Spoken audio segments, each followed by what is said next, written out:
सच की आवाज़ आप तक न्यूज़ आप सभी का स्वागत करती है। क्षेत्र की छोटी बड़ी खबरों के साथ जुड़े रहने के लिए चैनल को लाइक, सब्सक्राइब और फॉलो करें।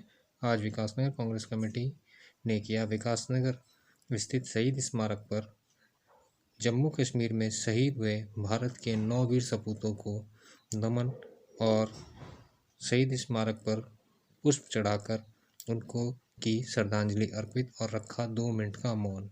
उन्होंने कहा कि केंद्र सरकार जो लगातार कहती है कि कश्मीर अब सब कुछ सामान्य स्थिति में आ चुका है, लेकिन ऐसी घटनाएं यह सब इनको झूठे ही साबित कर रही है और यह झूठे साबित होते नजर आ रहे हैं।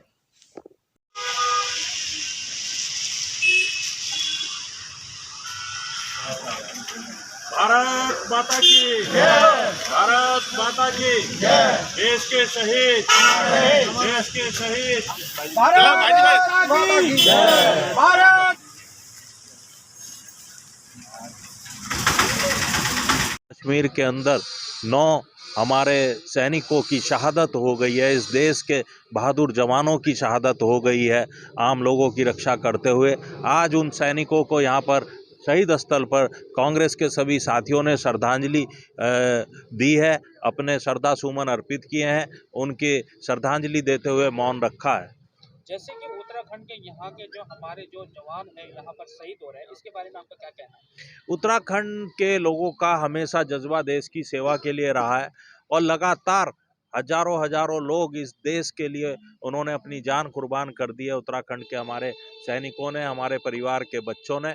लेकिन एक दुख का विषय है कि कश्मीर के अंदर ऐसे हालात पैदा हो चुके हैं कि वहाँ पर ना आम आदमी सुरक्षित है, ना वहाँ पर अध्यापक सुरक्षित हैं। अध्यापकों को भी वहाँ पर निर्दोष लोगों को मारा जा रहा है आतंकवादियों द्वारा।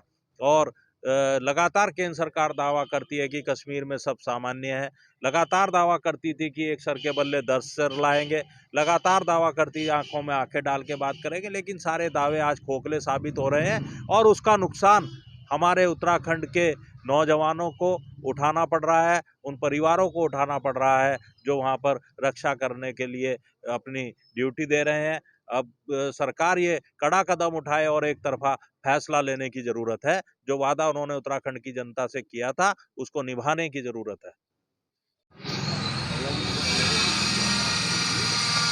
जैसे आज श्रद्धांजलि कार्यक्रम ये उत्तराखंड के जो 9 लोग जम्मू कश्मीर में शहीद हुए हैं उनके याद में आज यहाँ श्रद्धांजलि दी गई है और बहुत दुखद समाचार है कि उत्तराखंड के 9 लोगों को शहीद हो चुके हैं जम्मू कश्मीर में।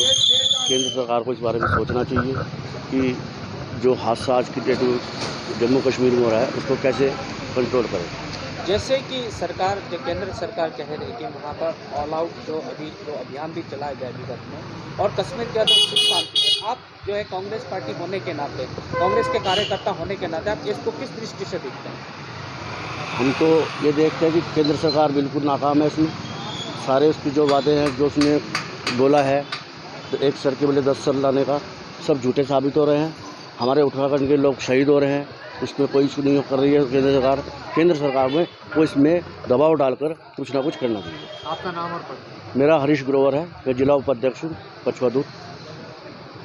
सर आज जो ये यहाँ पे आपने शहीद स्मारक के लोकार्पण किया श्रद्धांजलि, इसके आपको बताया सर? मैं इसमें तो मैं कांग्रेस की तरफ से और जनता की तरफ से कहना चाहूँगा कि देश में आज लोकतंत्र की आवाज़ को दबाने का काम हो रहा है। जितने भी हमारे देश में लोकतंत्र के विभिन्न मुद्दे हैं उन पर जो भी आंदोलन हो रहे हैं उसमें अहिंसात्मक आवाज़ को कहीं ना कहीं दबाने का काम हो रहा है। चाहे हमारा किसान आंदोलन देश में रहा हो, चाहे लखीमपुर खीरी में किसानों के ऊपर गाड़ी चलाने की घटना रही हो, या अन्य जितने भी हमारे लोकतांत्रिक आंदोलन हैं उनको दबाने का प्रयास किया जा रहा है।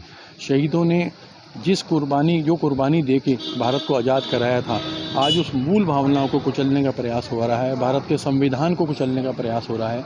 आज उस कड़ी में हम सब कांग्रेस जन यहाँ अपने प्रदेश कांग्रेस कमेटी के नेतृत्व में यहाँ खड़ा हुए हैं, जिसका संदेश ये प्रदर्शन पूरे भारतवर्ष में शहीद स्मारकों पर किए जा रहे हैं, इस जन भावना को उठाते हुए कि लोकतंत्र में एक आवाज़ को जो उठाया जा रहा है उसे देशद्रोह करार दिया जा रहा है। आप क्या मानते हैं कि जैसे कि यहाँ के सबसे ज़्यादा उत्तराखंड के जो नौजवान जो सेना में भर्ती हो रखे उनका शहीद हो रहे हैं वो लोग, आप इसको किस दृष्टि से देखते हैं? निश्चित रूप से जो हमारे देश के वीर जवान शहीद हो रहे हैं उनकी कुर्बानी को सदैव हिंदुस्तान का जनमानस याद रखने का काम करेगा। वो अपनी जान पर खेलकर देश की सरहदों की, देश की सीमाओं की एवं देश में जो आतंकवादी गतिविधियां हैं उनसे लोहा लेकर अपनी जान कुर्बान कर रहे हैं। ये हम सभी के लिए बहुत इस समय मार्मिक क्षण है। आपने देखा होगा जो हमारी जम्मू कश्मीर में अभी हाल ही में घटनाएं हुई हैं और जवानों ने अपनी जान की कुर्बानी दी है, तो हम सदैव पूरा भारतवर्ष उनका ऋणी रहेगा।